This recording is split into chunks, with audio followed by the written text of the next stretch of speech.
Update here. This video, the first part, is from May 1st, and today's May 24th. So it was about a little over 3 weeks ago. I wanted to till the garden with the rotary plow. And of course, I go to the tractor and I just check for spark before I even bother to pull it, because I know that I'm gonna, break a sweat for no reason because it probably has no spark. So I check the spark and it's got nothing. And I take the mag off and I get it sparking and check it out. All right, so clean the points on this mag here. And I got this ghetto contraption set up to test the spark. Let's see if we get some spark out of this thing. Get the camera down here the right way. Of course, I can't find out where to put the camera to see the spark. Here we go. Let's see. Oh, is that going to show you guys? Hold on. Haha! That's awesome. I love this method. Alligator clip to there, coming down to the plug. Started on 2 pulls. Here's the garden before we till it. It's got all leaves on it from last fall. We're going to come and rotary plow this sucker. It's a 1961. Bravely LI.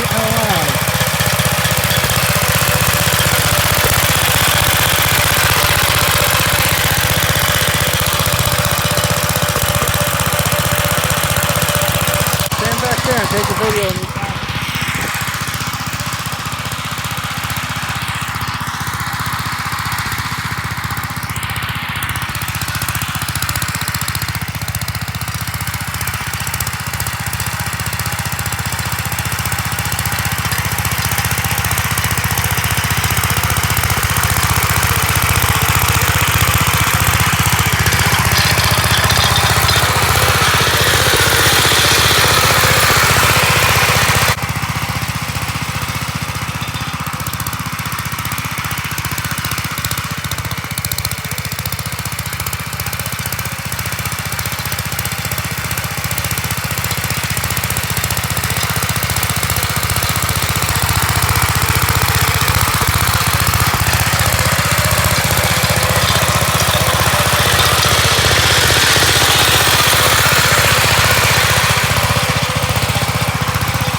Awesome. That thing rules. Well, guys, I thought I'd go and use the rotary plow and hit the garden real quick. And it's only been about 3 weeks since I used it, and it won't start, and it has no spark. Go figure. I love these old machines, but it's such a waste of time having to deal with these stupid points all the time. I mean, I spend more time trying to get them running than I do using them. They do a job in 5 minutes, but then you take an hour to get it running every time you use it. So now it takes an hour and 5 minutes. So something to factor in whether you get a new machine or not. Will the new machine take an hour to do the whole job, or will it take 5 minutes? But let's see what we're doing. Got the old Wyco mag on the bench again, and it's got no spark. So let's take this cap off and clean the points again. One of the hardest things is to see the spark on film, but let me see. I'm not arcing out with my cable, so let's see if you can see it here. Did you see that? I saw it. Come around again. Let's hit it one more time. Yep, we got spark. Camera's not focusing very well. Try it again. I didn't see one that time. Let's go one more time on this thing.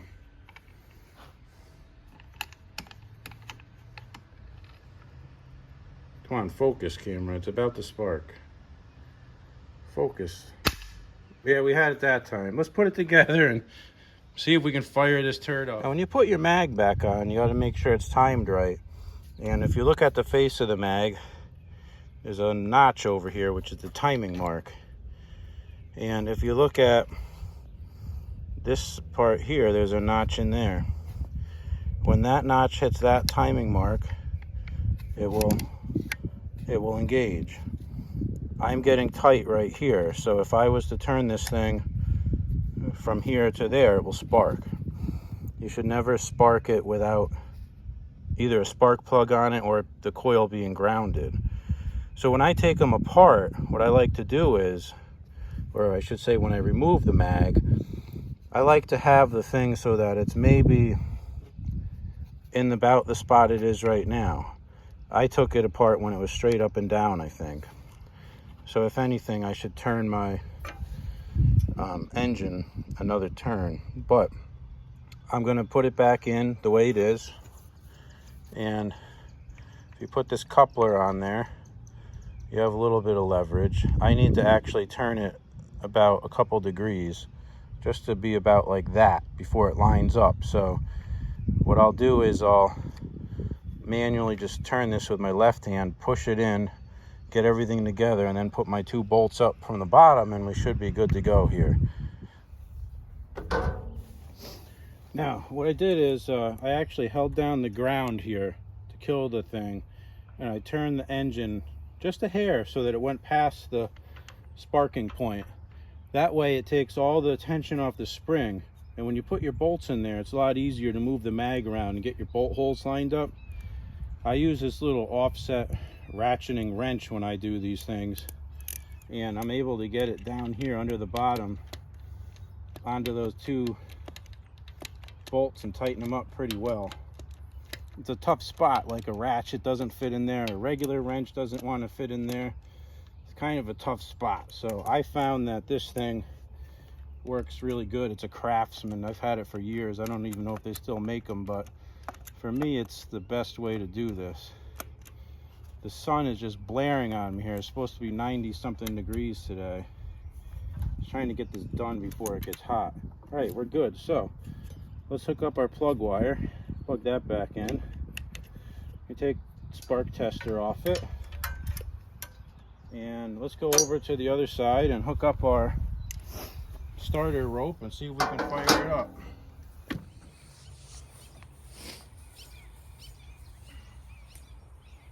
Now let me turn the gas tank on, put the choke on, get this rope wrapped around it.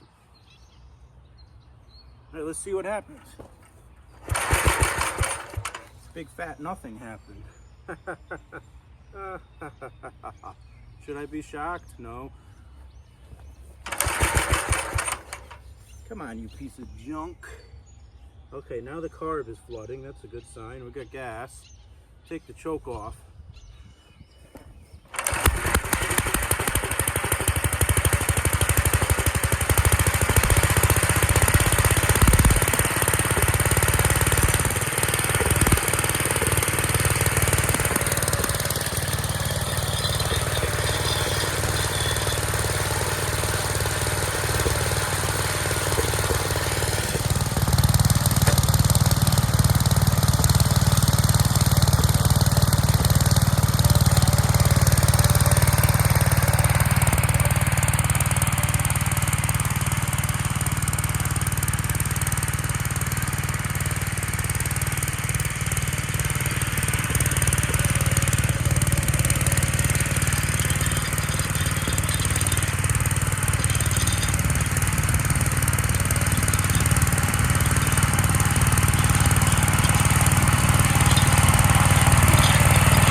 All right.